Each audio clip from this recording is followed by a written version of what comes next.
Saludos, buenas tardes. Estamos a 11 de mayo del año 2021. Reanudamos una nueva sesión del Foro Ariadna. Es un placer estar aquí. Soy Antonio Manfredi y realmente este camino de que todos los meses nos podamos reunir hablando de temas interesantes, es muy satisfactorio, habida cuenta de que después tiene continuidad en su publicación en nuestras redes sociales. Hoy nos acompaña un singular personaje multicultural. Da gusto hablar con él. Los minutos que llevamos hablando con él ya nos hemos enriquecido mucho. Pero yo voy a dejar que sea otro miembro de nuestra asociación Ariadna quien presente a Farid, que es doña Ascensión Tejerina. Así que Ascensión Tejerina tiene la palabra. Adelante. Gracias, Antonio. Bien, buenas tardes a todos. Buenas tardes, Farid.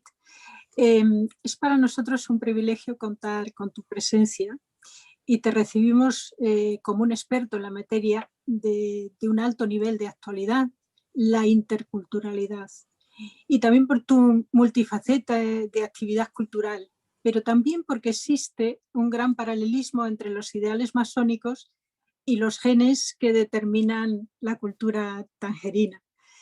Bien, Farid Omar Pentria Ramos nace en Tánger en 1979. Nace en el seno de una familia orgullosa de su interculturalidad. Se forma en Ciencias Políticas y Sociología en la Universidad de Granada, ciudad en la que reside durante 20 años y que culmina su carácter profundamente humanista. Poeta desde siempre. Actualmente es asesor técnico de la Vicesecretaría General de la Ejecutiva Federal del PSOE, miembro del Consejo Fundacional y del Consejo Asesor de la Fundación Pedro Cerolo, miembro fundador de la Fundación Internacional de Derechos Humanos.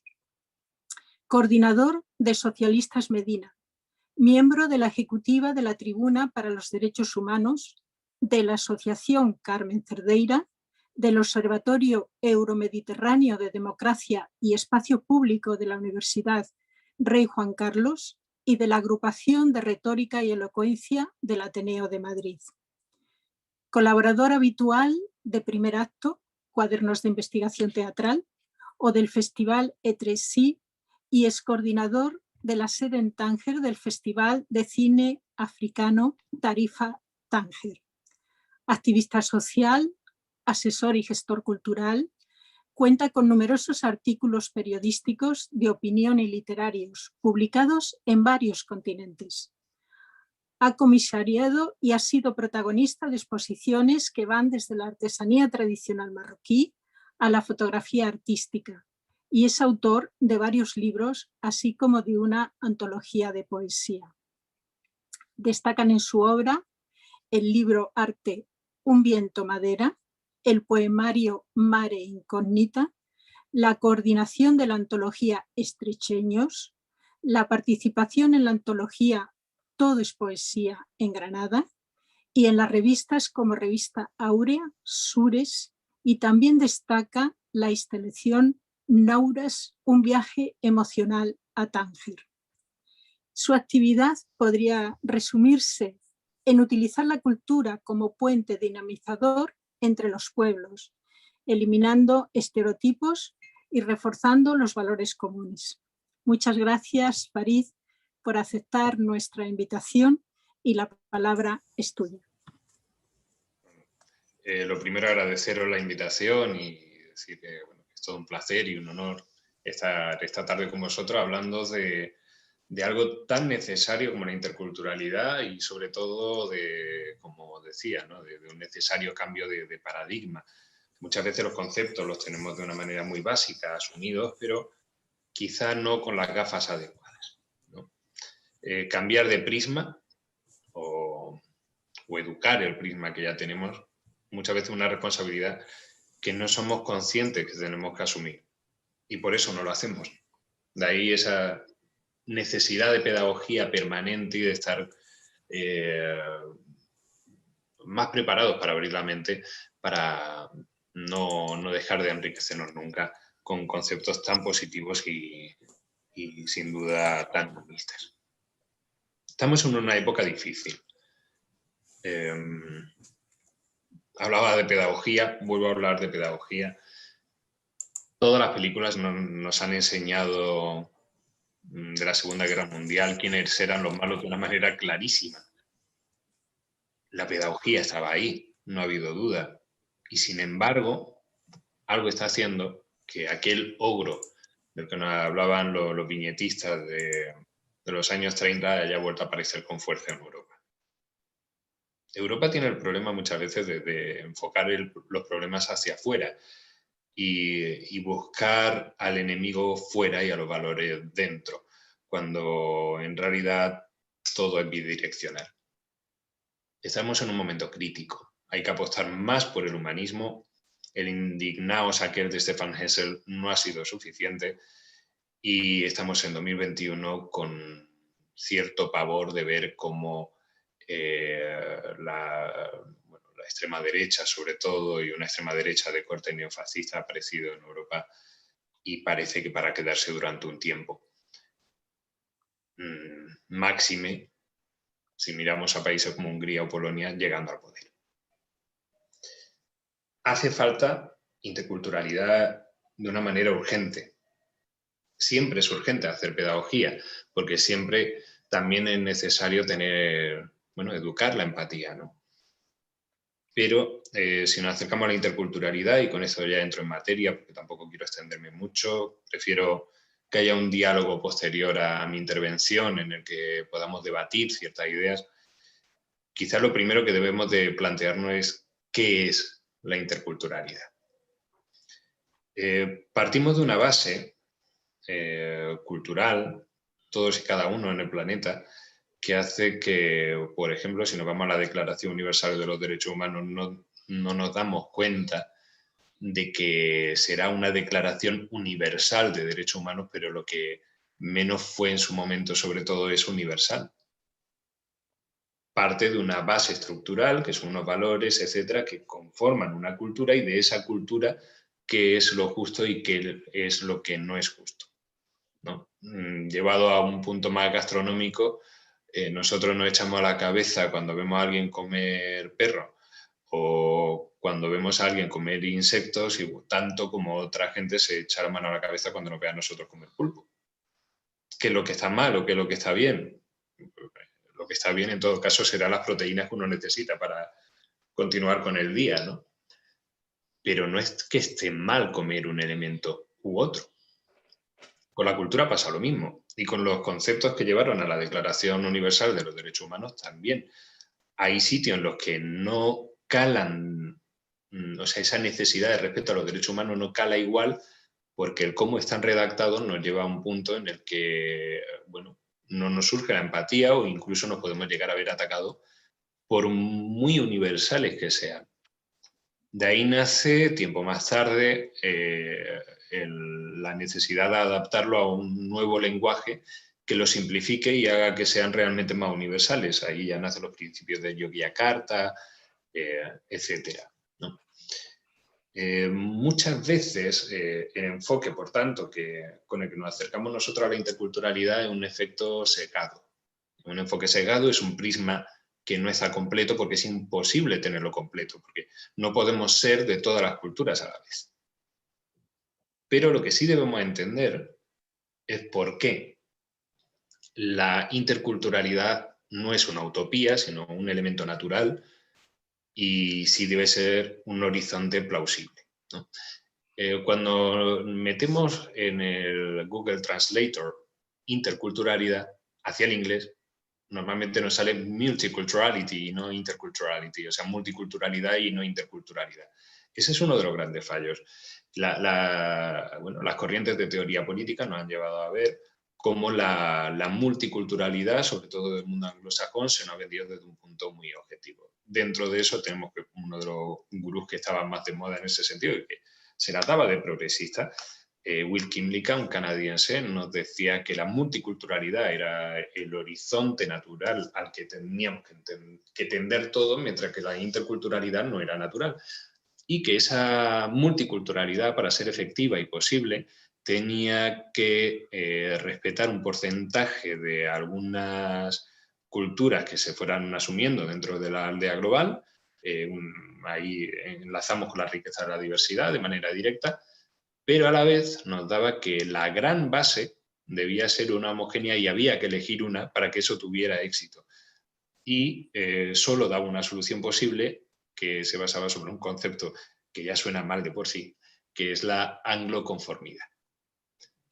Entonces, básicamente era asumir que la cultura predominante en la aldea global debe ser la anglosajona, y luego, pues sí, puede haber un policía que sea Sikh y lleva su turbante en la cabeza y que no pase nada.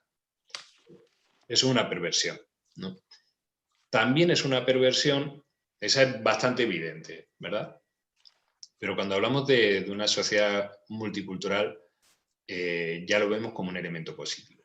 Yo, como se decía al principio, soy nacido en Tánger y bien orgulloso, y además de una base tangerina muy, muy sólida, muy sólida. Y yo no he conocido nada más laico ni nada más intercultural que la experiencia que a través de los siglos ha tenido la ciudad en la que nací.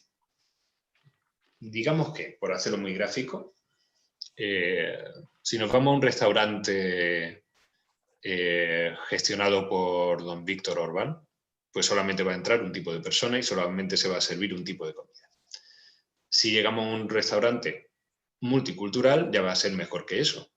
Y Europa está en ese sentido, pasando de una base más monótona a una base más diversa. Pero en ese restaurante multicultural lo que se te permite es que lo mismo, hay algún plato, alguno, que no sea de la corriente general, y que en una mesa pueden sentarse italianos, en otra mesa se pueden sentar franceses y en otra mesa se pueden sentar judíos y en otras musulmanes, etc. O sea, todos pueden entrar al restaurante, pero cada uno tiene un sitio en el que sentarse. ¿Es mejor que el primer ejemplo? Sí, pero no es a lo que debemos tender. En un restaurante intercultural, simplemente llegas, hay comida, te sientas con quien quieres y donde quieres y comes. ¿Se escuchan los mismos idiomas y hay la misma nacionalidad o religiones y tal que en el multicultural? Sí, pero lo que estás creando es una sociedad diferente. No son diferentes bloques, sino es un solo bloque. Con lo cual, al final, el horizonte que debe ser siempre la ciudadanía, el sentirse ciudadano, el tener un sentido de pertenencia, se adquiere con mayor facilidad en un espacio que es intercultural. Cuando hablamos de integración, hablamos de la necesidad del otro a que se integre, pero no de la obligación que tenemos nosotros a facilitar que esa otra persona se integre y además enriquecernos con la suma. Eso es lo bonito. O sea, yo no quiero una ciudad que tenga un barrio chino, sino que quiero que las personas que sean de origen chino, que vivan en mi ciudad, sean tan ciudadanos como el resto, que de base lo son. Y ahí es otra de las perversiones. Cuando legislamos, y yo pues tengo una cierta incidencia en política, se suele tender a estos elementos de nueva ciudadanía, a esta gestión de la diversidad, basarla en la adquisición de nuevos derechos. Y es de nuevo un error y una perversión. La persona que ya es ciudadana ya tiene que cumplir con todos sus deberes, pero también tiene que tener acceso a todos sus derechos. Entonces no hace falta dar ningún derecho nuevo, solamente asegurar que debe tener acceso a sus derechos sin que ese acceso se vea limitado por un origen étnico, nacional, confesional, orientación sexual o cualquier otro elemento que se nos pueda ocurrir. Si eso sucede, hay una violencia por parte de la administración. Y sucede. Con lo cual, de nuevo, si la tendencia natural debe ser, o sea, todos queremos una sociedad laica, pero el enfoque intercultural nos da que realmente cada ciudadano parte de la base de que ya lo es. Y eso siempre es más positivo. El proceso intercultural yéndonos a un modo más técnico, tiene 4 etapas. Y son muy simples. Y son muy lógicas, además. Entendiendo las 4 etapas del proceso intercultural, realmente accedemos de una manera muy directa a una serie de, más que de aspectos técnicos, de valores humanistas. Y esto no debería ser ni siquiera negociable. La interculturalidad no debemos enfocarla solo con los elementos que nos son extraños, sino también con, igual que nos preguntábamos al principio, ¿qué es la interculturalidad? Quizá la primera pregunta para destruir la alteridad es preguntarnos quiénes somos nosotros mismos. Yo siempre digo que si uno no conoce su identidad no puede llegar a defenderla. Entonces, lo primero es preguntarse qué es uno. Y la primera interculturalidad a admitir es la propia. Y a partir de ahí ya podemos llegar al siguiente elemento. En resumen, en síntesis, las 4 etapas de proceso intercultural son el respeto, el diálogo horizontal, la comprensión mutua y la sinergia. Si ampliamos mínimamente eso, pero tenemos que el respeto, el primer punto, se puede llevar a diferentes síntesis como el trato con dignidad. Evidentemente un valor humanista y es un valor que no debería ser discutible. El trato a cada individuo como un sujeto, de nuevo, no debería ser algo discutible. La escucha respetuosa y libre, y la libre expresión de las percepciones y las creencias. Y ahí nos volvemos al artículo 18 de los derechos humanos. O sea, el horizonte no debe ser ateo, sino que lo que marca el artículo 18 de los derechos, de la Declaración Universal de los Derechos Humanos, que es el derecho a creer y no creer. Una sociedad laica debe respetar esos elementos y debe facilitar que eso sea así. En eso realmente es un punto que estamos muy lejos de llegar a comprender por algo que entraré más adelante, que es el no darse cuenta de las propias sombras que tenemos como cultura, ¿no? Muchas veces creemos que tenemos elementos superados y no. Luego, el reconocimiento de la otredad, la existencia de otros modelos de percepción de la realidad que son tan válidos como el nuestro y del que podemos aprender. El segundo punto, ¿no? La segunda etapa del proceso intercultural sería el diálogo horizontal, que no es otra cosa que interacciones con igualdad de oportunidades. El reconocimiento de que no hay una verdad única, con lo que enganchamos de nuevo con el respeto, pero en el respeto es reconocer que hay otras verdades que son válidas. En el diálogo horizontal es establecer una interacción que haga que podamos desarrollarnos como sociedad, o sea, llevándolo a un punto así muy gráfico. Si nos vamos al inicio de las sociedades, si yo he inventado la rueda y tú has inventado el fuego, pues podemos establecer una guerra para ver cuál de las dos sociedades es más fuerte y que perviva la que tiene el fuego o la que tiene la rueda. O bien, entendernos, establecer un diálogo horizontal, por tanto, y que los dos tengamos fuego y rueda, que evidentemente va a ayudar más al desarrollo, ¿no? A la progresión y a la evolución de la raza humana, ¿no? De nuevo, del humanismo. El empoderamiento y la construcción de una realidad horizontal de ganar-ganar, o sea, un elemento win-win. Si no entendemos que con una correcta gestión de la diversidad ganamos todos, en realidad lo que estamos haciendo es perder, ¿no? Tercer punto, la comprensión mutua. Ya hemos pasado por el respeto y el diálogo horizontal, o sea, por entender que hay otras realidades que son válidas y por aprender de ellas. Ahí entra la comprensión mutua, el entender al otro y a los otros, al individuo y a los colectivos, a cuál pertenecemos y a cuáles pertenecemos, porque nunca pertenecemos a un compartimento estanco. De ahí nace un enriquecimiento mutuo, y una sintonía y una resonancia entendida como la capacidad de disposición para comprender e incorporar lo planteado por el otro u otra a nuestra propia realidad y así construir una realidad conjunta.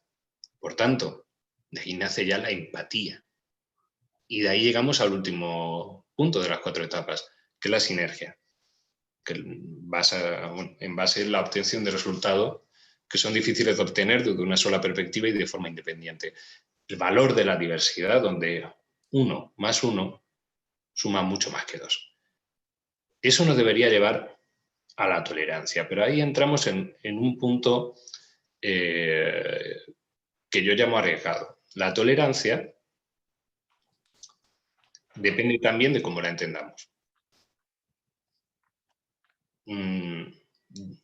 Vamos a, en vez de ser el elemento activo, el que tolera, miremoslo desde el otro punto. Somos el elemento pasivo, somos el que es tolerado. Yo no quiero ser tolerado, por ejemplo. Entonces, la tolerancia es un valor que juega, que es un arma de doble filo, en cierta manera. La tolerancia es algo bueno, pero ser tolerado no debe ser un objetivo. Yo quiero que me comprendan y quiero ser parte. O sea, al final el objetivo es el sentido de pertenencia. Y con eso vuelvo a Tánger. Sociológicamente se dice que en Tánger, en aquel Tánger internacional, que es uno de los mejores experimentos que ha hecho el ser humano a nivel político, surge una identidad más fuerte que la nacionalidad, que no es otra que la ciudadanía. Y al final eso hace que el tangerino es un español de Tánger, un italiano de Tánger, un francés de Tánger, un marroquí de Tánger, pero es tangerino. Que puede ser un musulmán de Tánger, un judío de Tánger, un ateo de Tánger o un cristiano de Tánger, pero es tangerino. Y de ese ser tangerino implica que el viernes comes cuscús y el domingo comes paella. ¿Y qué hay de malo? Nada. ¿Y cuándo te notas que eso no es lo normal? Cuando sales fuera y te dicen, no, si eres musulmán solo deberías comer el cuscús, que la paella no es cultura tuya. ¿Cómo que la paella no es cultura mía? Claro que es mi cultura.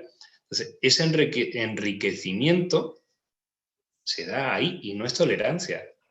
Es una palabra mucho más española y mucho más bonita, que es convivencia. Y de esa convivencia nace una nueva riqueza. Y de ese sentido de ciudadanía sale una sola sociedad. No que se tolera, sino que se enriquece. Un solo árbol con todas sus raíces y todas igual de válidas. Entonces, hay que tener cuidado con los conceptos tal cual los tenemos entendidos. O sea, no es que la tolerancia sea mala, pero la tolerancia entendida como una cierta condescendencia de yo te tolero es negativa. Si no sabemos verlo, como decía antes, pasemos a ser nosotros el elemento pasivo. Yo soy tolerado. Eso implica que se está siendo condescendiente conmigo, que en un momento dado me podrían dejar de tolerar, que no me van a tolerar del todo, que sobre todo yo soy un otro, con lo cual estamos entrando de nuevo en un proceso en el que la alteridad prevalece. Por eso hablo de una necesidad de cambio de paradigma, hasta que no lo veamos como un elemento completo, no lo vamos a ver realmente bien. Hay que entender en ese sentido que, la Europa de la Ilustración es también la Europa del colonialismo. O sea, no podemos decir que Europa llevó sus valores por el mundo, que los valores europeos están siendo amenazados o llamémosle X, si no tenemos en cuenta que no todo lo que ha exportado Europa es bueno. Los valores están. Y esos valores de la Ilustración no los discute nadie. Pero quizá no hemos discutido lo suficiente la perversión del colonialismo y todas las barbaridades que se han hecho en su nombre. También que si hablábamos antes de la Declaración Universal de los Derechos Humanos y cómo su universalidad es discutible porque parte de un eje etnocéntrico, ¿no?, y eurocéntrico. También en los conceptos relativos al desarrollo de la interculturalidad nos vamos a encontrar eso, ¿no? Si Europa ha tenido tantas guerras de religión, que al final ha acabado siendo con la expulsión de los judíos en su día, luego con la expulsión de prácticamente la totalidad de los musulmanes que no vivieron escondidos hasta el último momento por España, porque hay que recordar que la última diáspora de moriscos andalusíes es del siglo XIX, no es tan lejana, ¿eh? Estamos hablando de mediados del siglo XIX, de Extremadura, además. Lo que tenemos es una Europa que tiende a ser monoconfesional y que te enlaza en la Constitución Europea incluso ese carácter monoconfesional de su estructura madre, que luego se abre a otros. De luego, si os fijáis, la misma perversidad que decíamos antes con lo de la angloconformidad lo tenemos ahí. Si Europa no viniera de un eje tan monoconfesional, podríamos establecerlo de otra manera. A partir de que nacen los nacionalismos, ya en el siglo XX y tal, es cuando se empieza a hablar de la Europa judeocristiana, pero antes no. Luego,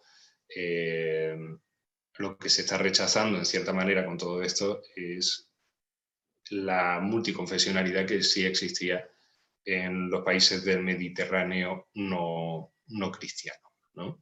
Tanto en el Magreb como en todos los países que estaban bajo el yugo del Imperio Otomano, había una pluralidad de confesiones, con una que prevalecía, evidentemente, pero no es ninguna locura decir que Marruecos es un país judeo-musulmán.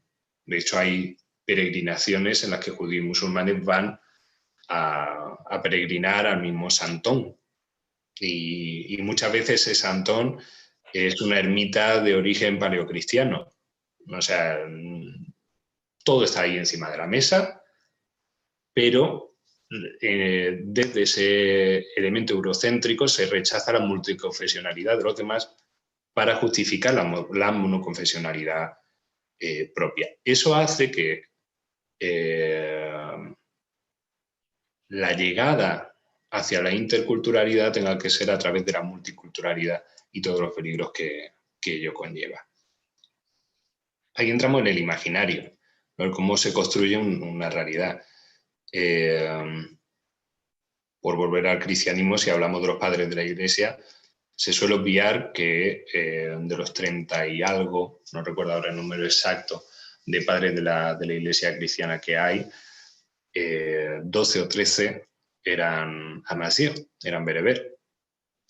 Se suele obviar que en el Imperio Romano, del que tanto se basa la Unión Europea para luego construirse, pues hay, sí, o sea, la mayoría de los emperadores, familias patricias romanas, etc. En España conocemos mejor que Trajano y Adriano, pues eran de Itálica, pero se suele obviar bastante que Septimio Severo, Caracalla eran también amazigh. Entonces, bueno, si nos vamos a las películas romanas, ya porque es lo más visual, en la realidad tenemos a unas legiones romanas en las que, bueno, la raza no era un factor directamente. Tú eras romano y ahí ya incidía tu calidad de vida en si tenías carta de ciudadanía o eras un esclavo o cualquier elemento intermedio.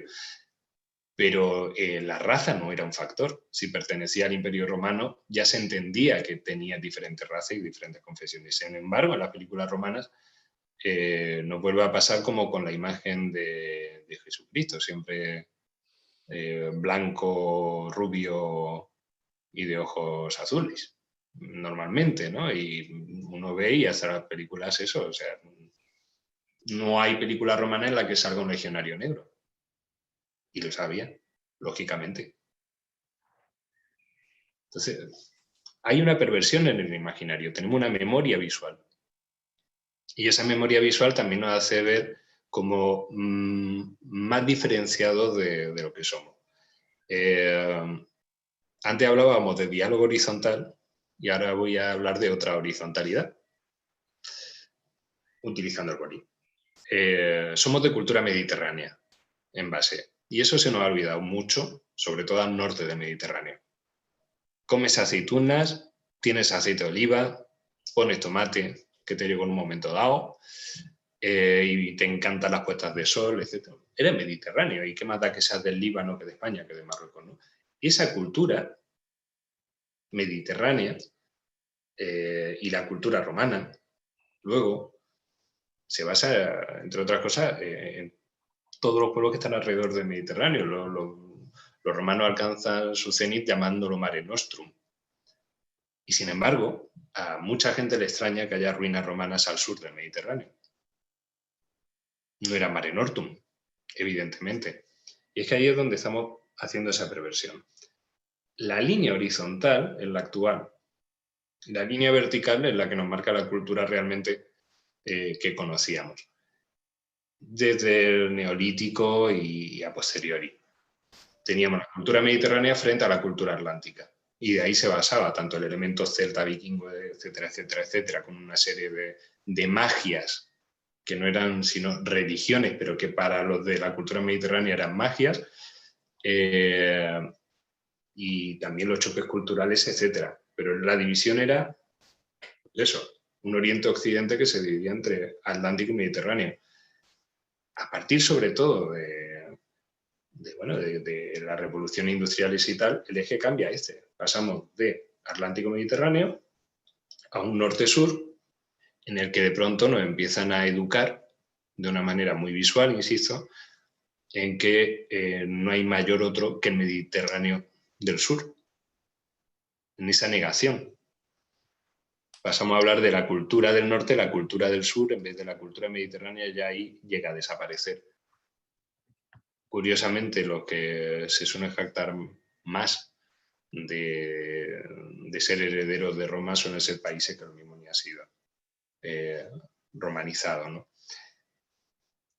En ese imaginario que se va construyendo, evidentemente, yendo al concepto más español, el nacionalcatolicismo irrumpe con fuerza para conformar la identidad nacional. Y ahí hay que elegir un otro para conformar tu propia identidad en un momento dado, como nación.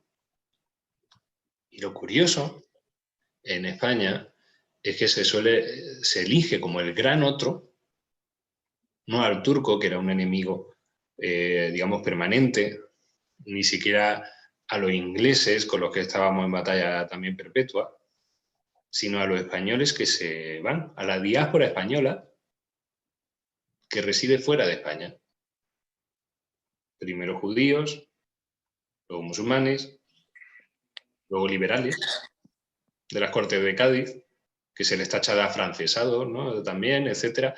Bueno, todo este elemento es una construcción de la identidad española contra no un elemento externo, sino un elemento interno que lo expulsa por razones de odio religioso o político. Eso hace que a día de hoy, volviendo al elemento de interculturalidad, nos encontramos con un choque frontal con algo que es muy difícil de admitir. Son 5 siglos de nacionalcatolicismo. En la España posterior a la dictadura empieza a haber un rechazo también al elemento clerical, hasta que al final pues, hay muchísima gente en la sociedad española que ha dejado de ser católica, aunque estuviera bautizada, y ahora se muestra más como anticlerical. Vale. Pues entre el que sigue siendo un ferviente devoto y el que es anticlerical, tenemos toda una franja de personas, ¿no?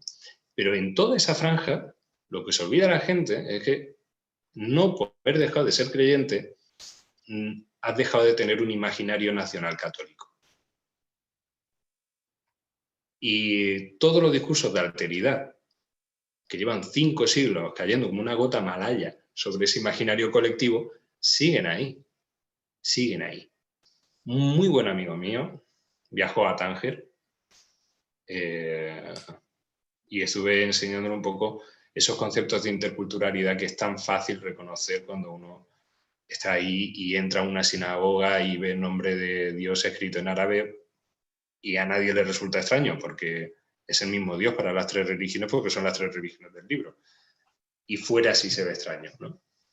Ese amigo, después de imbuirse en toda esa dinámica de espacios llenos de interculturalidad, una interculturalidad que uno cree que puede tocar allí, que es mucho más fácil de entender, se fue un rato a un café con su pareja y el camarero, viendo las costas, no sé si había estado todo en Tánger, algunos sé que sí, uno está en el Café Jaffa o en cualquiera de estos míticos y está viendo España con una claridad terrible, porque son solo 14 kilómetros los que hay, y enfrente está Tarifa, estás viendo los molinos de viento, el brillo de los coches, las casas perfectamente, el puerto, los barcos, que no paran de ir y venir, salvo durante 3.000 años, salvo ahora.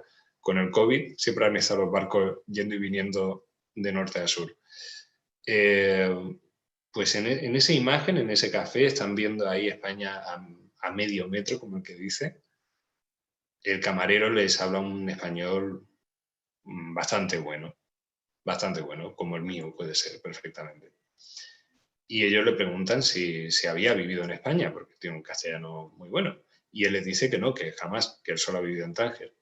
Entonces le insisten luego, ¿pero ha estudiado en el colegio español? No. Pues yo soy de una familia tangerinos y tal. Y para nosotros un idioma más. Y continúa. Van hablando de cosas relativas a la política, al deporte, incluso a la prensa rosa. Y lo sabe todo. Al final mi amigo, cuando va a pagar, está también, pues, está puesta la tele y en un momento dado está cambiando y deja un momento la tele española al camarero que estaba viendo un trozo de unas noticias así bastante banales sobre deporte y tal. Y ese amigo le pregunta, bueno, impresionante todo lo que sabes de España para no haber ido nunca. Y el camarero le dice, hombre, es que es normal, estamos solo a 14 kilómetros. Lo que sería raro sería no saber absolutamente nada de algo que está tan cerca y con el que compartimos tanto. Y ahí, claro, la jarra de agua fría que se le cae a mi amigo, porque tiene ese hombre toda la razón, absolutamente toda la razón, pero él vive al otro lado, a 14 kilómetros, y no tiene pues ni idea ni del día a día de Marruecos, ni en política, ni en deporte, ni mucho menos en prensa rosa, ¿no? Que tampoco es muy necesario, pero tampoco tiene idea. Entonces, la educación en la alteridad hace que, por ejemplo, ahí en Marruecos siempre el español es un hermano y parte de la cultura marroquí española por afinidad, por cercanía, por vecindad, por afinidad y empatía cultural, y por haber estado acogiendo diásporas de españoles desde hace 1000 años, pero sobre todo en los últimos 6 siglos. Ya sea por religión, porque los sefardíes son españoles, porque los moriscos son españoles, porque los liberales de las Cortes de Cádiz son españoles, porque todos los refugiados económicos después de la crisis del 98 y durante la posguerra y todos los huidos políticos de la guerra civil son españoles. Y siempre se han acogido, porque es un hermano. Sin embargo, ese nacionalcatolicismo, e insisto, da igual que uno no sea religioso, en el imaginario existe y pervive en una escala, ¿de acuerdo? Pero pervive. Marruecos es el otro, es el gran otro. Y cuando uno habla de música andalusí, dice, hay que ver lo que se parece. Es que, claro, estuvieron mucho tiempo aquí. No, eran hispano-romanos como tú, pero de otra religión que se le echó de su país por un motivo de odio religioso o político. Destruir esa alteridad también pasa por reconocer, como os decía antes, ¿no? Para defender la identidad primero hay que conocerla. Bueno, ahí hay que enfrentarse a la sombra que tiene cada uno. Que no pasa nada por reconocer que esos valores del nacionalcatolicismo, esa construcción identitaria del nacionalcatolicismo te afecta aunque tú no seas una persona religiosa. Si avanzamos ese punto, ya habremos avanzado mucho para llegar a a un elemento de interculturalidad. Dentro de eso importa mucho la palabra y la no perversión de la palabra. Antes hablaba de la palabra tolerancia, cómo se podía pervertir. Pero antes de hablar yo, hablo Ascensión y nombraba una antología de poesía que yo coordiné con mucha intención, sobre todo con el título. A mí siempre me manda a elegir si era español o marroquí. Yo soy hispano-marroquí o hispano-magrebí, pero siempre me manda a elegir aquí, en España, entre papá y mamá. Cuando yo soy 100% de allí, 100% de aquí, es que no siento la diferencia. Y dentro de ese 100%, cuando yo estoy en Tánger sobre todo, y en Tetuán y Alhucemas, me siento 100% de esa zona. Cuando estoy en Andalucía me siento 100% de esa zona. En el resto de España no me siento tan culturalmente al 100% arraigado como en Andalucía. Y en el resto de Marruecos no me siento tan 100% culturalmente arraigado como en el resto de Marruecos. Pero esa región, Andalucía, Tánger, Tetuán, Alhucemas, que geológicamente además es la misma región, por cierto, y tiene el único parque natural, que eso me encanta decirlo, compartido entre dos continentes, que es el Parque Nacional del Estrecho, comparte el Estrecho de Gibraltar, comparte el mar de Alborán y algo que, si tenéis un mapa cerca, lo voy a ver de una manera muy gráfica. Los elementos comunes que nos niegan. Si antes hemos hablado de las cercanías o de Roma, de Cilicios, de Certa, da igual. Si cogemos ese mapa y vamos bajando por la costa de Cádiz y llegamos aquí, ¿no? Tarifa. Y luego subimos. Y por aquí vamos subiendo desde Casablanca y llegamos a Tánger y sigue el estrecho aquí. Pero todo esto es un golfo, el Golfo de las Yeguas, que es uno de los golfos más bonitos y más importantes en la historia de la humanidad y que sin embargo ni siquiera lo aprendemos en el colegio, porque para hablar de Golfo de las Yeguas ya tenemos que hablar de un espacio común, porque es un golfo que va de Faro hasta las cercanías de Casablanca. Si hablamos del espacio común, ya no hablamos del elemento ajeno, ya no podemos mantener el discurso del otro, muchas veces. El Golfo de las Yeguas quizá habría que revitalizarlo como concepto. Mi espacio natural, y el de cualquiera, es lo que uno ve. Esa es tu casa, donde nace, tu paisaje. Siendo de Tánger, tú estás dominando todo el estrecho. Ves desde Barbata hasta Gibraltar, y ves Jebel Musa, ¿no? el monte ahí al lado de Ceuta. Y ese es tu paisaje, tu paisaje. Con lo cual, vuelvo al valor de la palabra y al título de ese poemario. Había que expresar ese elemento de ser de un lado y del otro, pero de una manera natural, pues para eso está el lenguaje. Entonces yo titulé el libro con un gentilicio, estrecheño. Y estrecheños somos los que somos de esa zona. Y por eso esa afinidad cultural. Hasta que no tiene una palabra muchas veces no sabes definirte. Por eso lo llamé estrecheños. Y es lo que me siento, sinceramente. Para terminar esta primera parte y ya pasar al debate, os dejo una reflexión. Una escritora, no recuerdo bien el nombre ahora, del África subsahariana, era entrevistada por un programa francés, creo que era de TV5, pero no estoy seguro, y es una escritora muy reconocida a nivel internacional. Y le preguntaba a la entrevistadora francesa si en su zona natal, la cercanía de su ciudad natal y en su ciudad natal y en su país, que si había librerías. A lo cual, claro, esa mujer se fue encendiendo poco a poco, la escritora decía, a ver, si yo escribo es porque he leído, partimos de esa base. Con lo cual, claro que había libros y bibliotecas. Si no leo no puedo llegar a escribir. Si no leo mucho no puedo llegar a escribir bien. Evidentemente, evidentemente. Pero el problema ahí no es que yo tenga biblioteca, sino de qué imaginario vienes tú que crees que una escritora puede venir de un sitio en el que no hay libros, ¿no? Entonces sacaba a colación algo a lo que yo he hecho referencia antes, que es el tema de los valores de Europa, los valores de la Ilustración, frente a esa parte que digamos que sería la luz, nunca mejor dicho, de Europa frente a esa oscuridad que sería toda la herencia del colonialismo tan terrible siempre. Y esa escritora le hacía referencias a dos cosas, a cómo Europa debería enfrentarse para conocerse mejor, no es por una cuestión de rencor africano para nada, sino para Europa reconocerse mejor, debe admitir también las sombras de su pasado más reciente y hablarlas sin problema y pedir perdón, que no estaría nada mal.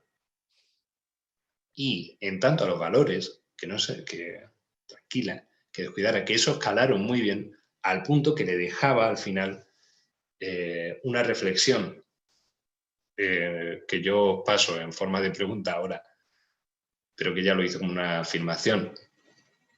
Se despidió de la entrevista diciéndole a la entrevistadora que ahora, a día de hoy, Voltaire vive en África. Entonces yo lo dejo casi como pregunta para iniciar el debate. ¿Voltaire vive en África? Muchísimas gracias, Farid.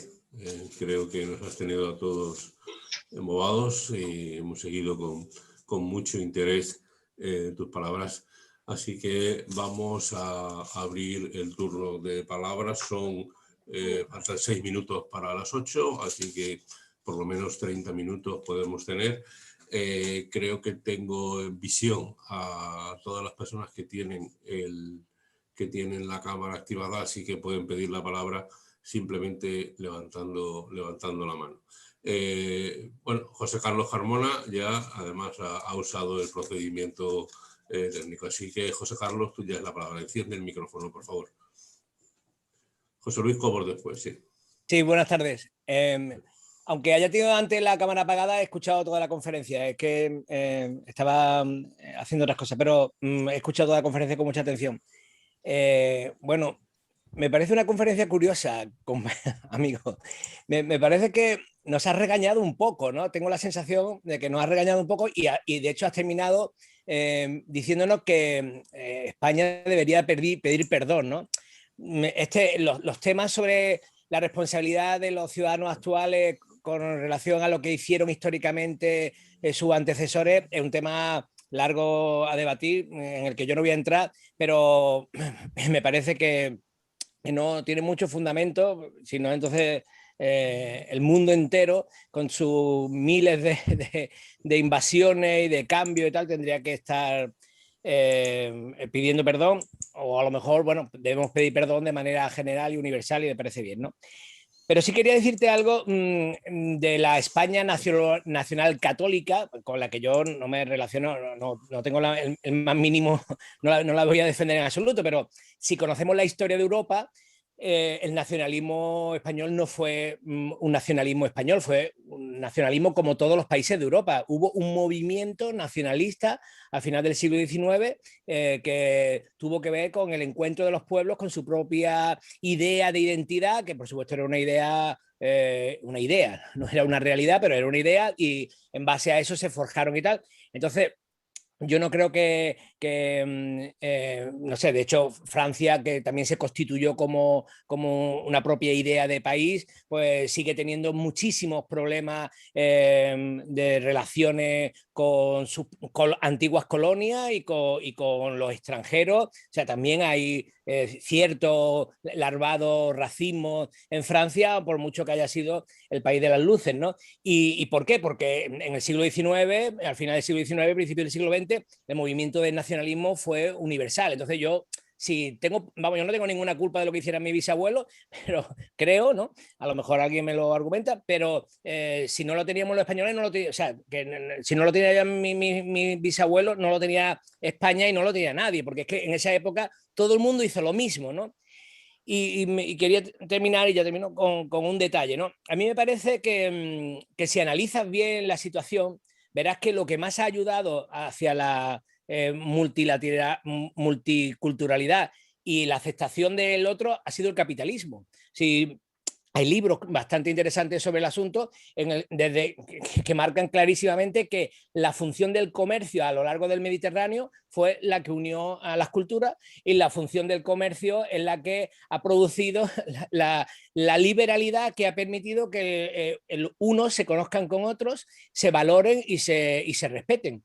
Y no he escuchado nada en la conferencia de eso y además yo sé que no está en la línea habitual de defensa de este tema, pero hay magníficos libros, magníficos autores hablando de, bueno, de que el liberalismo y el capitalismo han sido precisamente los que han permitido eso. Y me extraña que tú hables de Tánger, porque como si Tánger tuviera una cultura de mezcla, Tánger lo que tiene es una cultura fundamentalmente de comercio, o sea, que no se haya utilizado la palabra comercio en toda tu conferencia me sorprende, porque es que Tánger precisamente no es otra cosa que un enorme mercado, ¿no? Y en ese enorme mercado se han encontrado gente de todas las culturas y el mercado ha sido el que ha posibilitado que se unan las culturas. Entonces, no sé, me lo digo porque como tu conferencia tiene una línea muy clara y me he sentido un poco atacado, sinceramente, como español que tiene una herencia y como, no sé, como responsable un poco de esa falta de responsabilidad. Y a mí me parece que además, y con esto termino, que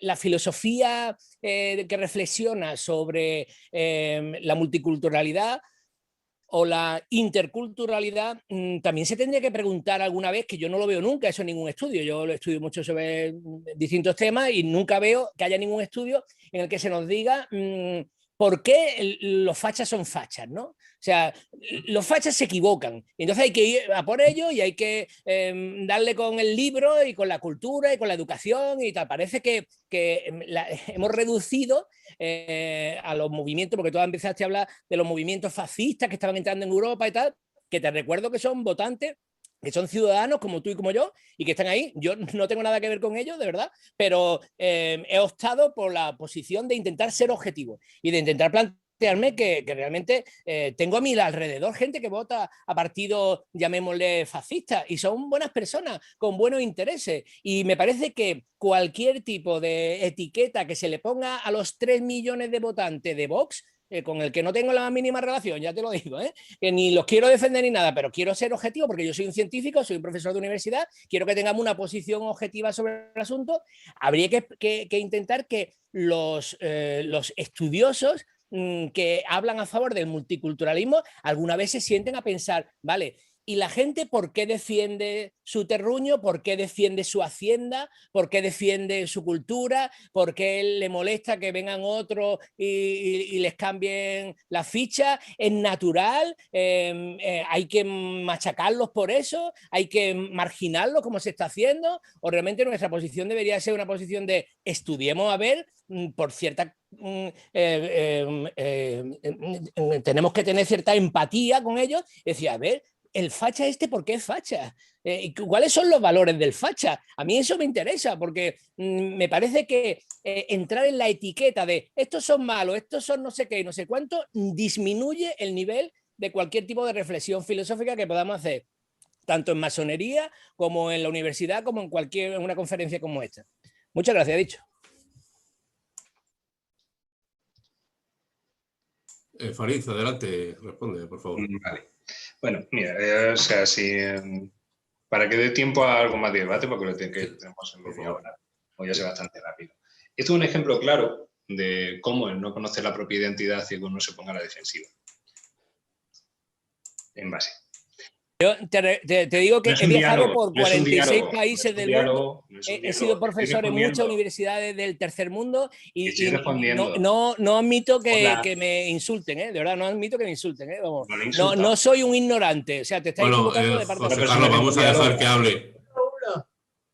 Si le estoy respondiendo, escuche, yo sé que siendo profesor quizás está acostumbrado a ser solo emisor y no receptor.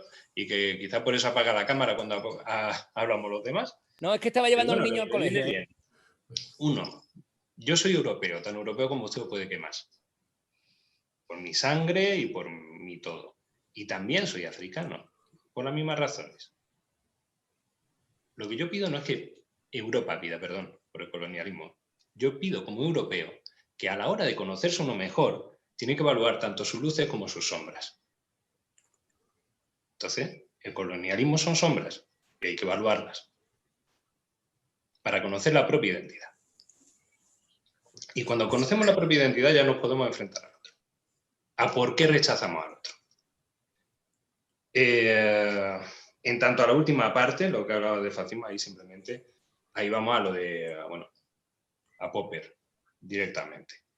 La necesidad de ser tolerante con el intolerante, eso nos hace tolerantes o nos hace intolerantes, o nos hace directamente naif o estúpidos o nos deja más débiles como sociedad.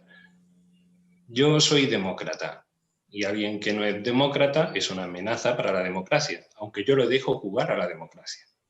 Pero no quiero que crezca, porque quiero seguir viviendo en democracia. El nacionalcatolicismo y todos los nacionalismos del siglo XIX son por un lado. Si nos vamos al nacionalcatolicismo, le recomiendo, ya que he hecho que le guste investigar y tal, hay unos documentos maravillosos en San Lucas de Barrameda, en la biblioteca de los duques de Medina Sidonia, en lo que se puede acceder con una cierta facilidad y en lo que se ve cómo es en el siglo XVI, en época ya de Felipe II,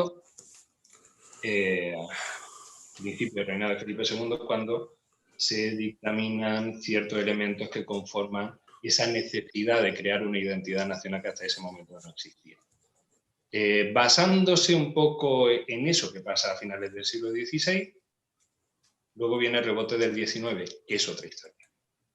Y luego, en tanto a capitalismo, bueno, de comercio sí he hablado. De hecho, cuando he citado a Plinio el Viejo, he citado cómo él habla de una ciudad en el siglo I que está basada en el comercio. Tánger es un emporio industrial, desde que se inicia, no capitalista. El capitalismo, estamos hablando de otro elemento. No hay que... Claro, no es lo mismo un tipo de comercio que otro tipo de comercio, que otro tipo de comercio, que otro tipo de comercio. No se voy a explicar porque yo ya entiendo que usted no sabe. Y en eso estamos de acuerdo. Y dentro de eso el capitalismo llega en otro momento. Eso sí que se lo engancho con otra cosa con la que yo no estoy de acuerdo, pero es una teoría tan válida como la que yo pueda mantener, que hacía referencia también al principio. De hecho, le recomiendo la lectura del libro porque la va a reforzar en su tesis. No porque me vaya a dar a mí la razón, de Ciudadanía Multicultural de Will Kipnick. Pero yo estoy más en la tesis de la interculturalidad que de la multiculturalidad, con lo cual las tesis que él defiende, que ya le digo, le va a reforzar mucho su punto de vista, no son las que yo defiendo. Y si os parece, seguimos para que dé tiempo un poco. De acuerdo. Perfecto, gracias, Farid. Hay 3 palabras pedidas por el orden que la vi: José Luis Cobos, Alberto Testa y Salúa, perdón, que por cierto ya te he cambiado el nombre. Salúa. Entonces, ¿hay alguna petición de palabra más? Lo digo para cerrar y ya que enfilemos la recta final. También Kurt, que sería la 4ª petición de palabra. De acuerdo, pues entonces, José Luis Cobos, por favor, activa el micro y adelante. Gracias. Bueno, en primer lugar, agradecerte,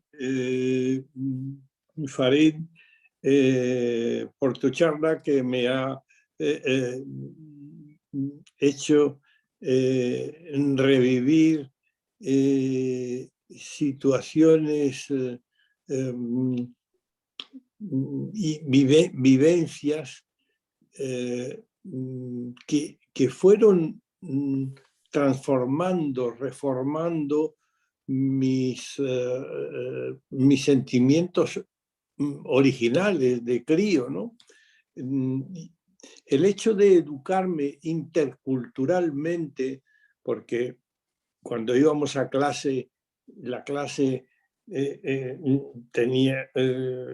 estaba compuesta de una serie de nacionalidades, habían americanos, ingleses, italianos, en fin, de todo lo que vivía en Tánger, que eran esas culturas que habían venido, no sé si huyendo de la guerra o por motivos más antiguos, que se encontraban allí en Tánger, pues todos esos acudían a los distintos centros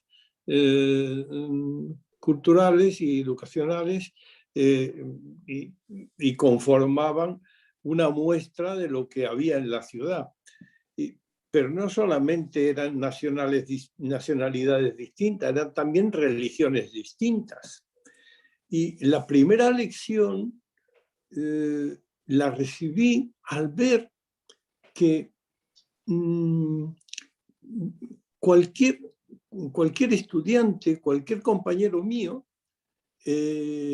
podía ser el primero de la clase. Lo mismo un musulmán que un judío, que un español, que de hecho yo mismo me beneficié de un prix d'excellence en alguna ocasión. O sea que todos éramos iguales. O sea que la convivencia en Tánger lo que descubría era la humanidad, la igualdad humanitaria de todos. Todos somos iguales, todos tenemos los mismos recursos y todos tenemos los mismos problemas existenciales en la misma medida. Entonces, cuando uno no solo se acerca temáticamente a la cuestión de la multiculturalidad o interculturalidad para estudiarlo como fenómeno social, uno no aprende interculturalidad. La interculturalidad se mama. Y eso te transforma ontológicamente, no solo desde un punto de vista teórico. Es cierto que el comercio ha sido el elemento, el hecho fundamental de ese intercambio. Incluso si nos remontamos al tabú del incesto, el incesto en realidad nace porque faltando mujeres en tu tribu, en tu clan, tienes forzosamente que ir a la tribu de al lado a robarle una. Hasta que no se llega a acuerdos intertribales, no se acepta ese hecho y cada rapto de una mujer daba lugar a un enfrentamiento entre tribus, hasta que se acepta y entonces eso, al contrario, se ve como positivo, como una manera de integrar distintas tribus en una comunidad de intereses mayor. Pero eso no hace, eso nos acerca, pero no es suficiente. Y para mí el hecho de que no entendamos este fenómeno de la interculturalidad es que no nos damos cuenta cuando recibimos a personas que pertenecen a la cultura, el dolor del desarraigo que sufren aquellos que tienen que venir a convivir con seres humanos igual que él. Y ese desprecio a ese sufrimiento a mí me horroriza. No entiendo, no encuentro que eso sea una respuesta humana. Entonces, yo lo que reclamo para la comprensión de este fenómeno de interculturalidad, que hay que abordarlo desde el punto de vista humanista y no desde el punto de vista ya formado de cómo la historia ha ido conformando las distintas fórmulas que cada país, que cada nación, que cada cultura ha ido desarrollando. Y para mí esa interculturalidad, la lección que da es una lección de humanismo. que es infinitamente superior a todo lo demás. Porque si no, siempre que nos reconozcamos esta igualdad humanista, siempre tendremos motivos para seguir peleándonos. Es todo. Gracias, José Luis. Farid, por favor. Sí, bueno, evidentemente yo siempre me esfuerzo en hacer mucha pedagogía sobre la interculturalidad y no siempre es fácil. Siempre que tengo la oportunidad me llevo a grupos de, ya sean cuadros políticos o de tejido asociativo, etcétera, me los llevo a Tánger para poder explicar, Tánger, que es una ciudad, como decía, de intangibles, pero sin embargo la interculturalidad, que normalmente no debería serlo, en Tánger sí lo es. Entonces siempre que puedo me llevo a gente ahí a formarla en interculturalidad in situ. Es mucho más fácil entender la interculturalidad en un sitio que la ha mamado, como dice José Luis, que en un sitio en el que es solamente un elemento teórico. Porque uno puede tocarla, puede percibir que eso existe de verdad, ¿no? Cuando uno deja de ser español, italiano, francés, marroquí, etcétera, inmigrante, refugiado nacional, etcétera, judío, musulmán, cristiano, ateo, etcétera, básicamente es un ciudadano. Y en ese ser ciudadano y en ese entender que el que tienes a tu lado sentado en el pupitre o dándote la clase es otro ciudadano más, te acerca mucho más a tener un carácter humanista que el empezar por la parte en la que no te llamas igual que el otro. O sea, si dos personas se encuentran y le pregunta a esas dos personas, ¿estáis dispuestos a darse la mano? Van a decir que sí. Pero si empieza a dar detalles de uno al otro, lo mismo ya empiezan a decir que no. Es que no sé, es que te llamas François y antes estaba dispuesto a darte la mano, pero es que no me caben los franceses. Y ahora ya no te doy la mano. Pues resulta que el mismo individuo al que le iba a dar la mano 5 minutos antes, ¿no? Dentro de ese intercambio al que hacía referencia entre las tribus y tal, ahí se hace un festival todavía a día de hoy cerca de Alcázar-Quibir, entre las diferentes tribus del norte de Marruecos. Ahora se hace de manera alegórica, pero que se refiere mucho a eso, ¿no? Se mata. Ahí se celebra la primavera, el fin de las cosechas, etcétera, y cada tribu lleva su artesanía, su alimentación, etcétera, y luego se hace como un torneo de polo, pero con una muñeca, que al final la tribu que lo gana se lleva la muñeca y digamos que es la tribu que va a tener un derecho, bueno, gana un derecho primordial a la hora de pedir otras mujeres de otras tribus o otros hombres de otras tribus para que se casen con alguna de las suyas, ¿no? Bueno, eso también es comercio y evidentemente que no es capitalismo, pero eso se sigue dando, se sigue celebrando, se sigue viendo como un elemento folclórico a día de hoy, pero es bonito como ver cómo se establecían esas relaciones intertribales de una manera pacífica y enriquecedora, ¿no? Y para terminar ese bloque, hago una referencia histórica y luego una anécdota tangerina, ¿no? Cuando el ser humano migra y gracias a que migra, pues estamos por todo el planeta y gracias a que migran otros seres vivos, pues pueden seguir vivos, ¿no? Al final es parte de la evolución, la adaptación al medio, y si no te puedes adaptar al medio, pues la migración. Dentro de eso, el carácter de refugiado, que tanto tenemos en boca y que tanto se ha maltratado, ¿no? Últimamente, nace en exclusiva, no de una manera universal, nace en exclusiva para los europeos que están en una situación horrible cuando le llega el nazismo y empiezan a matar gente, llegan todos estos regímenes, etcétera, y hay gente que tiene que huir de su casa y se enfrenta al desarraigo y a ese dolor, etcétera, y entonces se crea el estatuto del refugiado para acogerlo fuera y protegerlo. Es más que un migrante, es otra cosa, es otra cosa.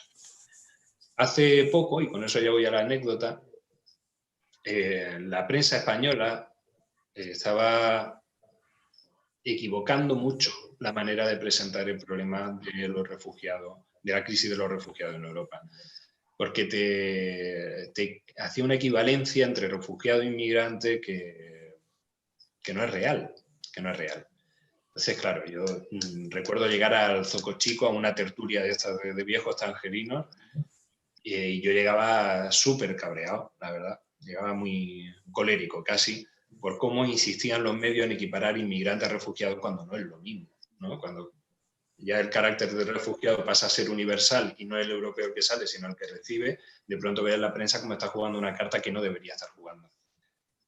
Llego, me preguntan que por qué estoy cabreado y les digo, es que la prensa está diciendo que un inmigrante es lo mismo que un refugiado y eso no debería ser así. Y con una tranquilidad enorme, todos esos viejos del Zoco Chico toman su té, se echan así para atrás y me dicen, no, tienen razón, eres tú el que se equivoca, claro que son lo mismo. Lo que pasa es que se equivocan en decir en qué son lo mismo. Un refugiado y un inmigrante no es lo mismo, pero los dos, y ahí es donde sí lo son humanos que necesitan ayuda. Y lo que tú tienes que hacer es darle ayuda. Y me dieron una lección terrible, de humanismo, precisamente de humanismo. Más allá del concepto, se nos ha olvidado que ante todo somos humanos y que si no nos ayudan, nosotros poco podemos hacer como especie. Muchas gracias. Alberto, por favor, tienes la palabra. Me presento un poco pertinente a este tema, ¿no? Mi abuelo es piamontés, mi abuela es valenciana, yo nací en Argentina. A los 16 años estuve en Estados Unidos un año becado, después estuve visitando nuevamente Estados Unidos, después estuve 3 meses en India, viviendo allí, estuve en el 2013 un mes viviendo en Toledo, en Europa me encuentro como en casa, en España me encuentro como en casa, en Estados Unidos siempre hay como una diferencia, algo que hay que superar. Y el tema de la intolerancia coincido con el expositor y siempre tuve esa preocupación de la intolerancia, qué significaba tolerancia o intolerancia, y entonces de alguna manera se me aclara cuando la intolerancia es creada desde el poder político y la tolerancia era como una oposición a esa coacción del poder político y en eso era un avance. Pero obviamente que tenemos que ir hacia la comprensión, como dice el expositor. Yo creo que el problema es que entre universalidad y localidad, ¿no? Es decir, cuando uno dice los derechos universales y piensa, por ejemplo, en el movimiento universal de un Hegel, donde ese universalismo europeo aplasta las localidades, las culturas locales, no es la universalidad que se propone, obviamente. Entonces tiene que haber como un equilibrio, una entrecolumna, entre el universo local y lo universal. Ahora bien, yo creo que hay aspectos que son locales, hay aspectos que son interculturales y hay aspectos que yo llamaría transculturales. ¿Por qué? Porque lo llevo a la epistemología, ¿no? El conocimiento interdisciplinario sería cuando un médico le traslada su formación médica a un economista, el economista lo analiza de acuerdo a sus valores, lo pasa al antropólogo y va como en un expediente de la burocracia, incrementando su conocimiento en base a la mirada disciplinaria. Y también está la transdisciplinaridad, donde todos juntos construyen un tipo de conocimiento. Yo creo que el ser humano es muchas cosas, no es un ser biopsico, social, trascendente, etc. Pero creo que fundamentalmente es relación. Y de ahí veo que en la percepción no es solamente biológica, sino también es una construcción histórica. Es decir, cuando el colonial, o cuando uno ve una cierta otra raza, que el colonialista dice, bueno, son negros, y toda la connotación que eso significa, o son sudaca, y toda la connotación que eso significa, es más profundo, digamos, que el pensamiento, y es el tema de la percepción. Y esa percepción nosotros tenemos que trabajarla para ir hacia ese reconocimiento del otro. Y también me parece que hay como un desafío, cómo mantener lo local frente a lo universal. Había una vez escuchando a un legislador norteamericano, él decía, mira, dice, yo no me opongo a los migrantes, pero yo no quiero que los migrantes de alguna manera terminen con la cultura americana. Y ahí vi su punto de vista, es decir, se puede recibir los migrantes y es una obligación humana recibir los inmigrantes, pero también es una obligación defender esto de la ciudadanía.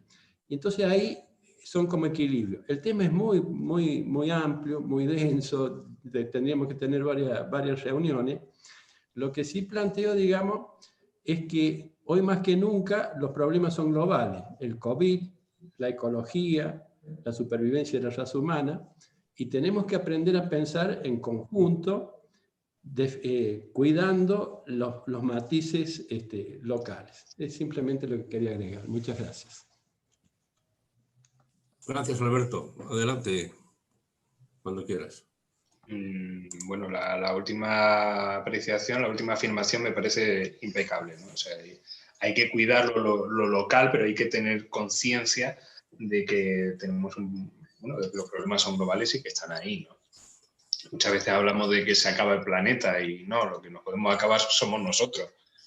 O sea, la conciencia debe ser esa. Buscamos vida en otros planetas o cómo hacer que la vida pueda crecer en Marte, y ahora se han llevado botellas de vino a madurar en el espacio, que muy bien, pero que aquí el planeta no se acaba. Lo que podemos acabar es con la viabilidad del ser humano en el propio planeta en el que ya existimos. Y siempre va a ser mucho más fácil cuidar el planeta en el que estás que conseguir que Marte se convierta en un Edén maravilloso en el que cultivar vino. Entonces, bueno, hay que cuidar lo que ya tenemos, hay que ser... O sea, no se puede ser humanista si no se es ecologista, porque somos parte de esa naturaleza. Muchas veces nos hemos alienado de que somos un animalito más, que lo que tenemos que cuidar son las condiciones de vida para ser viables, que no es otra cosa, ¿no? Luego, una referencia, hablaba de, que me parece muy bien, ¿no? Lo de la percepción y reconocimiento del otro. Culturalmente, nosotros llamamos, por ejemplo, a los esquimales, los llamamos esquimales, pero un nombre que nosotros le hemos puesto. ¿Qué nombre se daban ellos? O sea, nosotros no le estamos llamando como ellos se llaman, y sería importante llamar a cada uno con el nombre que uno tiene. Como si yo empiezo a llamar a Manfredi, lo empiezo a llamar, no sé, Mujlut, porque quiero. Pues él dirá muy bien, incluso puede que me responda pensando que soy un colgado, pero él se llama Manfredi, lo suyo sería llamarlo Manfredi. Los esquimales se llaman Inuit, y no le llamamos Inuit. Ahora bien, en esa percepción del otro, ¿qué significa Inuit? Inuit significa el humano, con lo cual todo lo que no es un Inuit no es un humano. O sea, esta percepción del otro, al final, siempre es bidireccional, porque el otro es aquel elemento que una vez que lo alienamos ya lo podemos matar, ¿no? Dentro del siglo XXI, del momento en el que estamos y de las sociedades modernas y de la aldea global, a nivel de administración pública local, es esencial desarrollar los elementos que se refieren al repensar el espacio público. El ágora debe volver a ser un ágora. Y lo mismo el ágora ahora es el centro comercial. Porque sea el centro comercial, da igual. Pero los espacios públicos hay que repensarlos para que la percepción que tengamos de los que conforman la sociedad con nosotros no es que sean un otro, sino un nosotros. Ese nosotros somos todos debe empezar en lo local por repensar el espacio público. Muy bien. Salúa, por favor, tienes la palabra. Activa el micrófono, por favor. Hola, buenas tardes. Yo tengo dos agradecimientos. Un agradecimiento a Ascensión, que ha pensado en mí para invitarme a esta muy, muy linda conferencia. Y un gran agradecimiento a Farid también por la ponencia que ha hecho, que me parece extremadamente interesante. Ahora somos José Luis, Farid y yo, los del otro lado del Mediterráneo. ¿No es cierto, José Luis? Exacto. Exactamente. Entonces, vamos a decirles las ventajas que tenemos de ser del otro lado y un pie aquí, un pie allá. Es que tener un pie aquí, un pie allá, es una ventaja que yo puedo leer Muhyiddin ibn Arabi en árabe. Y yo puedo leer Cervantes en español. Y yo puedo leer Victor Hugo en francés. Mira que son ventajas, ¿eh? Yo les voy a decir, y José Luis lo sabe, y Ferid seguramente que lo sabe también. Son ventajas, son cosas muy lindas. Yo pienso que es así, que hay que aprender a sumar. Nosotros sabemos sumar, porque las circunstancias se han dado así, que hemos aprendido a sumar. Hemos sumado. Yo, mi padre, un poquito en resumen, mi padre cuando estaba en maternal me envió donde las monjas franciscanas. Y después, para el primario, me envió a la Alianza Israelí, porque allí se aprendía un tercer idioma que era el hebreo. Y después fui a la escuela bilingüe que tenemos en toda África del Norte, somos todos bilingüe mínimo bilingüe. Porque cuando yo entré, José Luis me habló en francés, porque sabe que yo hablo francés. Entonces es aprender a sumar. Es una operación extremadamente importante la de sumar. Ahora quisiera volver a un concepto que ha dado, un concepto político que ha dado Ferid, que es el de pedir disculpa. Yo pienso que habría que pedir disculpa y habría que pedir que Francia tendría que pedir mucha disculpa y seguir pidiendo disculpas, porque no nos olvidemos, porque yo no conozco la historia de España, no la conozco porque no es lo que me enseñaron, pero conozco la historia de Francia. Entonces, Francia sí tendría que pedir disculpa. Tendría que pedir disculpa por haber matado a 1,5 millones de argelinos. Tendría que pedir disculpa por haber matado el 8 de mayo de 1945. C'est pas très loin, no está muy lejos. Fue el día de la firma del armisticio, el final de la Segunda Guerra Mundial. En aquel momento, Francia mató más de 10.000 personas en el oeste argelino. Los sacaban de sus casas y con la metralleta los bajaban, viejos, niños, mujeres y todo, en operación de represalias. Todo esto tendría que pedir disculpas, pero no únicamente por esto, porque yo entiendo que se diga, no, yo no voy a pedir disculpas porque lo que hizo mi bisabuelo. Está bien, no pida disculpas por lo que hizo tu bisabuelo. Sería muy educado hacerlo, pero no pasa nada. Pero también Francia tendría que pedir disculpas porque sigue cobrándole a los países ex colonias francesas, como Chad, Níger, Malí, Senegal, no África del Norte, sigue cobrándole un DIM, un impuesto por reemplazar la pérdida que ha tenido Francia por haber perdido sus colonias.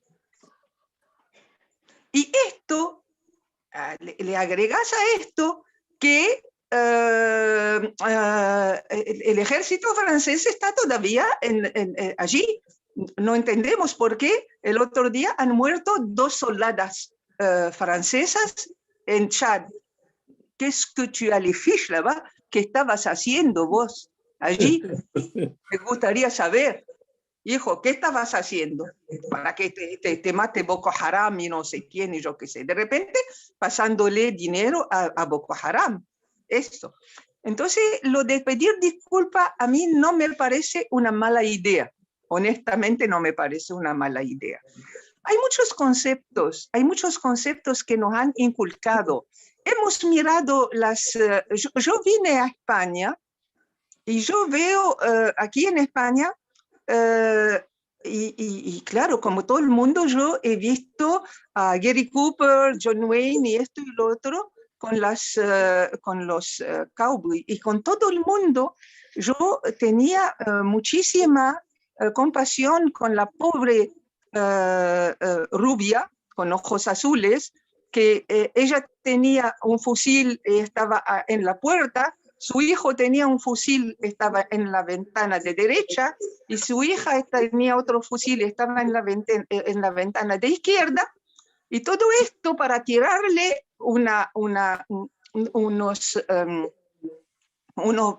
para matar a un pobre indio que le habían sacado su comida y venía a robar algo de comida. Y todavía yo mirando la película, tenía compasión con la rubia, no tenía compasión con el indio, porque lo habían deshumanizado.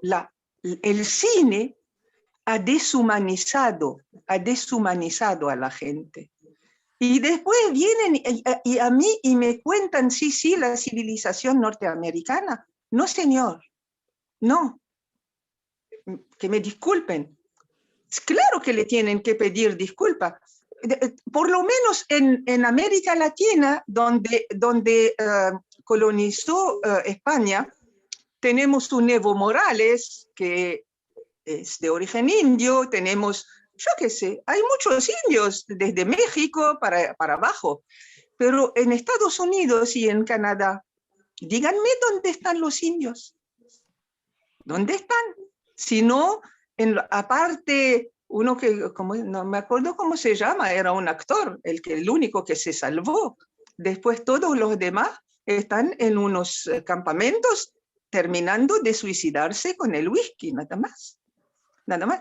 Entonces, a ver si nosotros vemos la realidad de la historia, no la historia escrita por los vencedores. Exactamente.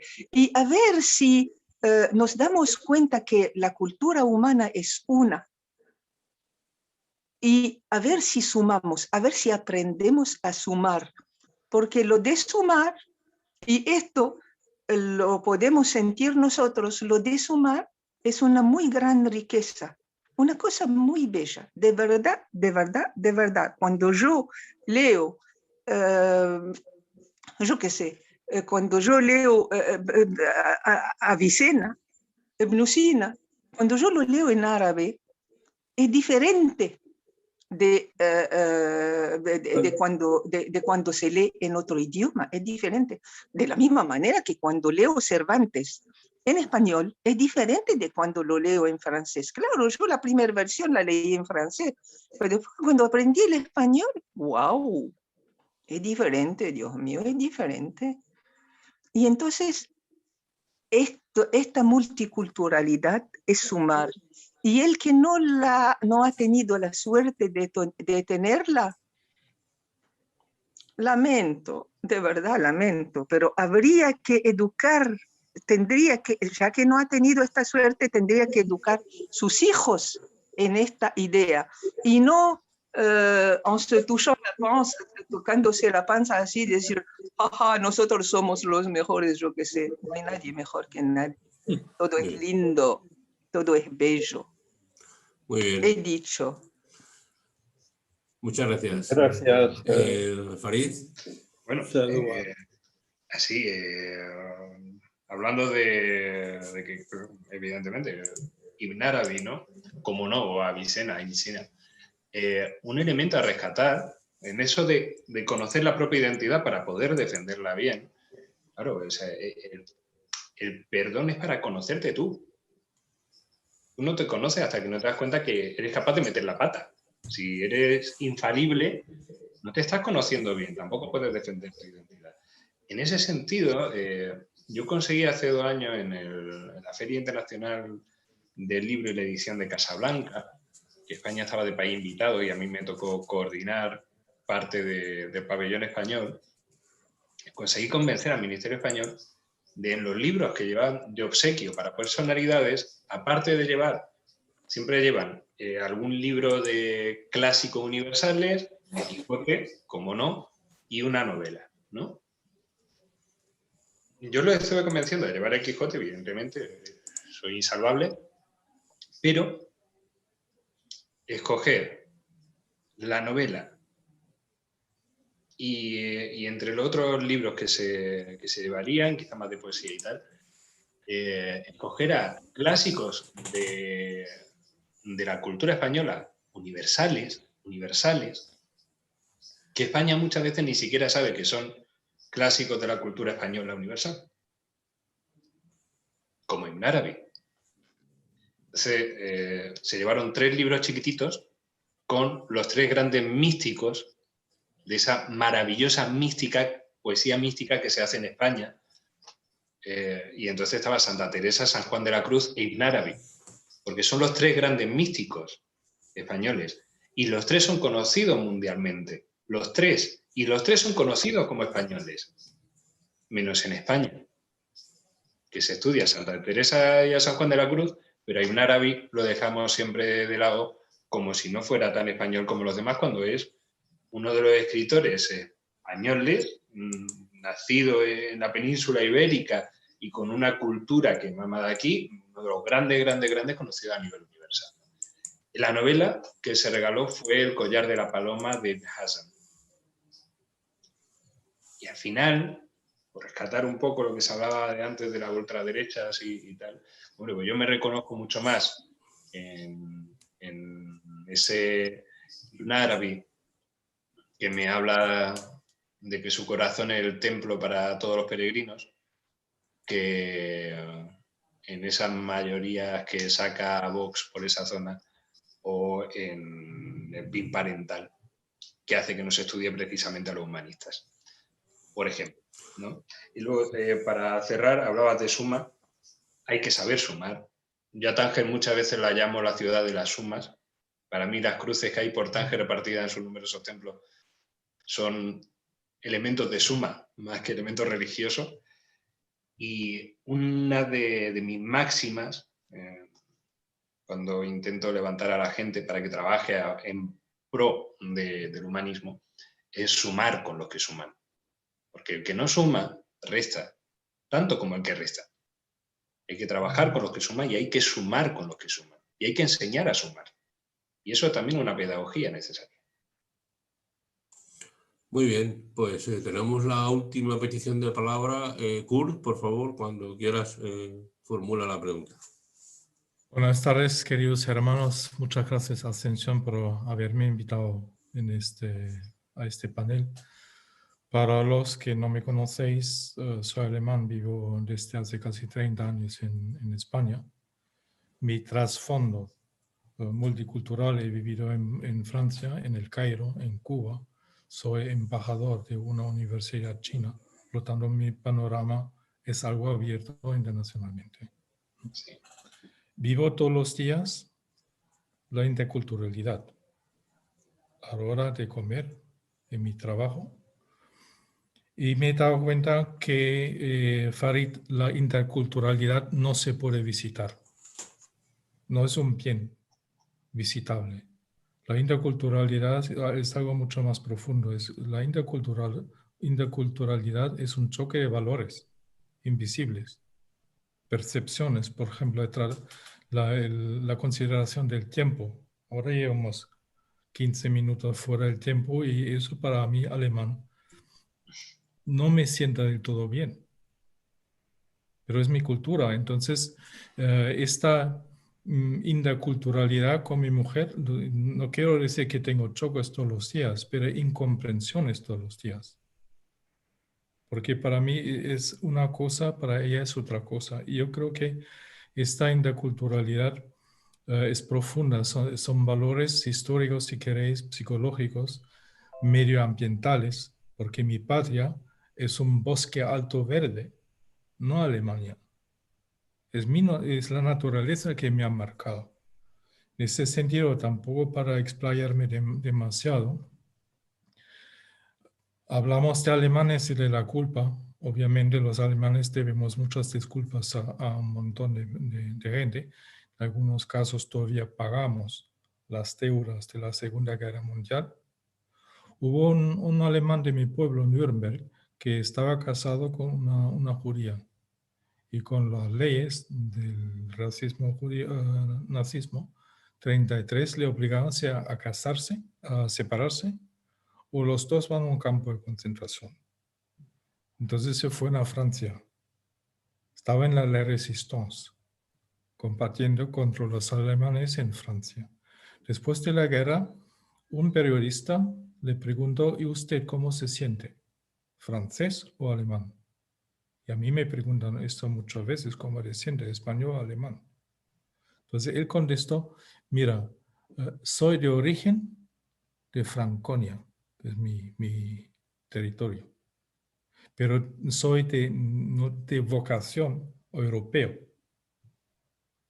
Es decir, ha hecho, digamos, una progresión durante sus traumas, sabe de dónde viene, sabe de dónde son sus valores de origen, pero ha adaptado a lo largo de su vida nuevos valores. Y yo creo que la interculturalidad es tal vez no un choque. En el mejor de los casos, posiblemente una fusión de valores, mucho más allá de las manifestaciones visibles. Y eso en parte también es un trabajo masónico. Por lo tanto, estoy aquí. En ese sentido, pues nada, he hablado. Muchas gracias por la palabra. Muchísimas gracias, Kurt. Encantado de saludarte. Eres bienvenido siempre que lo desees. Bueno, voy a pedirle a Ascensión Tejerina que termine con la reflexión que quiera hacer. Antes de terminar, quiero decir que esta intervención de Farid se ha grabado y que se subirá a la página web de la Logia Ariadna y estará a disposición de todos, a ser posible hoy mismo, y así iremos rápido. Así que, querida Ascensión, te ruego que tú y Farid deis por terminado este fantástico encuentro de hoy. Bueno, yo lo doy por terminado dándole las gracias nuevamente a Farid por estar aquí. Ha sido un placer, pero me gustaría abusar un poco de él, aunque tardemos 2 minutos más en terminar, y me gustaría que nos recitase un trocito de su poesía, si es posible, porque sería cerrar esta tarde, aunque sea pequeñita, si es un compromiso, porque no está cerca. No, lo que pasa es que como estoy... Ya sabes que al final cambio de ciudades que ni me doy cuenta y tengo toda mi biblioteca afuera, pero ¿alguna en especial? No, ya no quiero tanto, pero Pues voy a entrar a mi blog desde el móvil y así...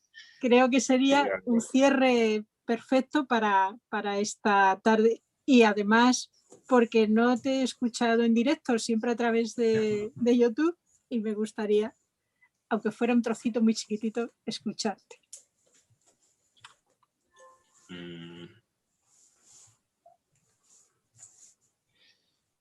De las últimas que he subido al blog. Bueno, antes de eso sí quería, en tanto a lo que ha comentado Kurt, me ha gustado mucho tanto, o sea, los dos elementos, ¿no? Tanto el choque de percepciones como la fusión de valores, porque es eso. Y evidentemente no es algo que se pueda tocar. Cuando yo hablo de hacer pedagogía de la interculturalidad en Tánger, porque casi se puede tocar, es porque es lo más parecido a hacerla tangible allí. Nos enseñan que no es natural y sin embargo ahí tú puedes entrar en una iglesia que tiene un altar para judíos, otro para ortodoxos, que la iglesia anglicana, que tiene escrito Allahu Akbar en árabe con caligrafía iraquí, caligrafía otomana, y que está orientada a la Meca y que tiene escrito el Padre Nuestro cristiano en árabe alrededor del altar. Entonces, y esa fusión hace que sea natural. Y ve un templo, que podría ser cualquier templo y que de hecho es cualquier templo. Entonces, claro, es intangible de la interculturalidad llevarlo al punto a través de ese ejemplo y otros, en el que simplemente lo que te enseñan no es que la puedas tocar, sino que es algo que puede llegar a ser natural y posible. Y bueno, pues uno de los últimos lo pillo porque es de justo hace un año. Entonces así no tengo que comerme mucha cabeza. parte de un concepto que a mí me encanta, que es de la timidez de los árboles. Que los árboles crecen y uno ve un bosque y ve una amalgama como si todas las ramas estuvieran entrelazadas, pero no.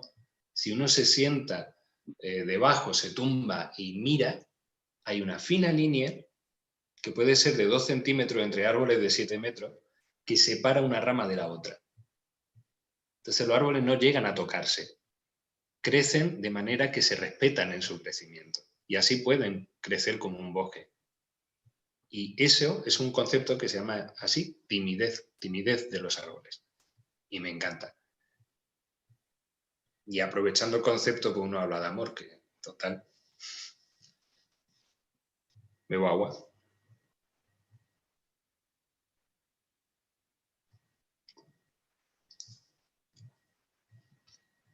No te has dado cuenta. Te tumbabas junto a mí o sobre este pecho que te latía y nos comíamos osados el pan en nuestras bocas. Y no había vacío. Y nos miraba el deseo más fresco que la hierba, del que siempre será un parque cualquiera, y a la vez nuestro bosque. Me hablabas entonces de los árboles, que ahora somos nosotros. Crecemos sin tocarnos. Timidez lo llaman. Mientras agito mis ramas y no te alcanzo, a veces hay quien apuesta por un descuido. Está todo calculado. Da igual cuánto estire los dedos, no podré decir que no estás, y sin embargo, no habrá tacto. La eternidad ahora es un intento, nada más. Tu nombre sigue en mi corteza tras los años. Confieso que no es cicatriz, porque jamás fuiste una herida. En realidad, a los mismos pasos de siempre siguen nuestros troncos y hay un camino humano, terriblemente humano, que alguien hizo de piedra y cemento para que no olvidemos que quizá solo nos salva de un nosotros el espacio. De hoja perenne, de savia astuta, de musgo corriente, guardo un abrazo. Entre tú y yo, de repente, el mismo olor de la lluvia mojando la tierra es un encuentro. Y me pregunto a quién rezar o a quién vender mi alma por un módico precio, porque no puede ser que no haya forma de recuperar las llaves del salón de los días perdidos. Creo que lo sabes.